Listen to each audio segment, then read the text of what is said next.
আসসালামু আলাইকুম। জামিন কাকে বলে? যখন আপনার বিরুদ্ধে কোনো মোকদ্দমা বা মামলা দায়ের করা হয়, সিভিলের ক্ষেত্রে হচ্ছে মোকদ্দমা, ক্রিমিনালের ক্ষেত্রে হচ্ছে মামলা।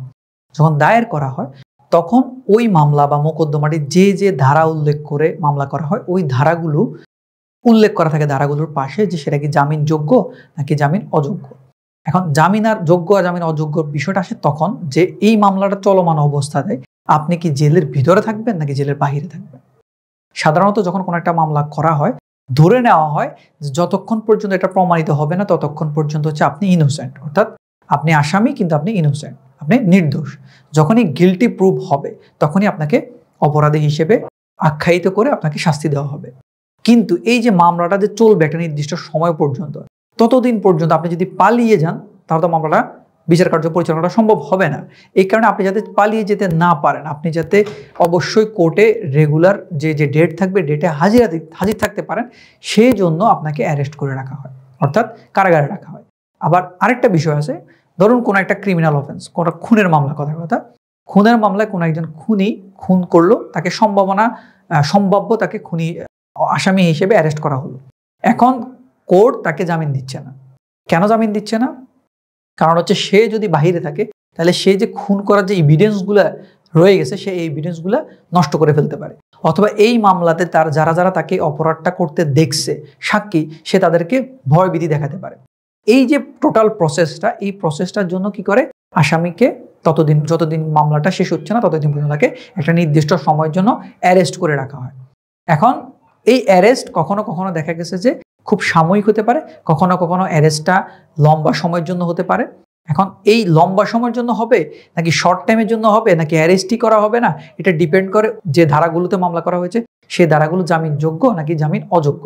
যদি জামিনযোগ্য হয়ে থাকে তাহলে যেমন মামলাই হোক আপনি কোর্টে গিয়ে স্যালেন্ডার করে আদালতের কাছে জামিন চাইলে আদালত আপনাকে জামিন দিবে। আর যদি জামিন অযোগ্য বা অজামিনযোগ্য, যেটাকে ইংলিশে নন বেইলেবল অফেন্স বলে, হয়ে থাকে, সেক্ষেত্রে আদালত আপনাকে জামিন দিবে কি দিবে না এটা সম্পূর্ণ আদালতের বিবেচনাধীন ক্ষমতা।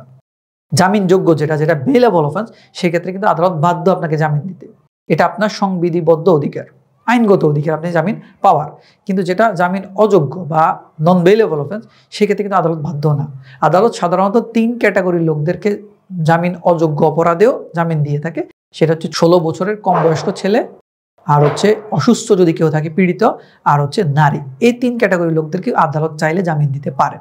আর বাকিদেরকেও আদালত চাইলে জামিন দিতে পারেন যদি আদালতের কাছে মনে হয় এই লোকটা এই অপরাধের সাথে হয়তো সম্পৃক্ত নয়, তখনই শুধুমাত্র আদালত চাইলে জামিন দিতে পারে যে সম্ভাবনা কম এই লোকটা এই অপরাধের সাথে থাকার। কারণ একটা লোককে যদি 1 সপ্তাহ অ্যারেস্ট করে রাখা হয়, এরপরে কোনো এক সময় জামিন দিল, এরপরে যদি প্রমাণিত হয় যে লোকটা অপরাধ করে না, তাহলে ওই যে একটা সপ্তাহ তার জীবন থেকে কেড়ে নিল, এই অধিকার তো কারণ নেই।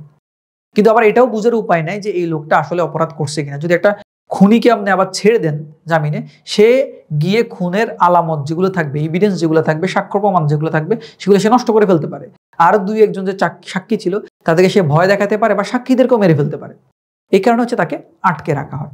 এই হচ্ছে টোটাল জামিনের প্রসেস। জামিন, অনেকে মনে করে জামিন করে ফেললে মামলা শেষ হয়ে যায়, জিনিসটা কিন্তু এরকম না। হিসেবে মামলা শুরুই হয় জামিনের পর থেকে। কারণ আপনাকে যখন আপনার বিরুদ্ধে মামলা করা হয়, আপনি অ্যারেস্ট হবেন, আপনি জামিন নেবেন, এরপরে ধীরে ধীরে ট্রায়ালটা শুরু হয়। মূল মামলা শুরু হয় কিন্তু এরপর থেকে। কিন্তু এটা মাথায় রাখবেন, জামিন যদি আপনি পেয়ে থাকেন আপনাকে জামিনে কিছু শর্ত দেওয়া হবে। আপনি জামিনযোগ্য অপরাধে তো জামিন পাবেনই, জামিন অযোগ্য অপরাধে যদি জামিন পেয়ে থাকেন আপনাকে কিছু শর্ত দেওয়া থাকবে। আপনি ওই এলাকা ছাড়তে পারবেন না, তারপর হচ্ছে যারা সাক্ষী তাদেরকে আপনি কিছু করতে পারবেন না, আলামত যেগুলো সেগুলো নষ্ট করতে পারবেন না, এই ধরনের কিছু শর্ত থাকে। এই বিষয়গুলো নিয়ে আমরা পরবর্তীতে আলোচনা করব। ওই শর্তগুলো যদি আপনি ভায়োলেট না করেন এবং রেগুলার মামলার ডেটে যদি আপনি হাজির থাকেন, সেক্ষেত্রে আপনার জামিনটা প্রতি ডেটে হয়তো আপনাকে এক্সটেন্ড করা হবে জামিনটাকে। আর যদি আপনি ওই শর্তগুলো ভঙ্গ করেন, অনেক আছে জামিন নিয়ে দেশের বাইরে চলে যায়, তখন তো তাকে আর জামিন এক্সটেন্ড করবে না, তাকে অবশ্যই তার বিরুদ্ধে তখন আবার ওয়ারেন্ট জারি করা হবে।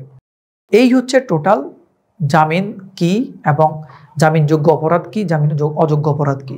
আপনি যদি কোন অপরাধটা জামিনযোগ্য, কোন অপরাধটা জামিন অযোগ্য এটা জানতে চান, তাহলে আমাদের ওয়েবসাইটে গিয়ে চেক করে দেখতে পারবেন কোন অপরাধগুলো জামিনযোগ্য, কোন অপরাধগুলো জামিন অযোগ্য। আশা করি বুঝতে পেরেছেন। ধন্যবাদ। আসসালামু আলাইকুম।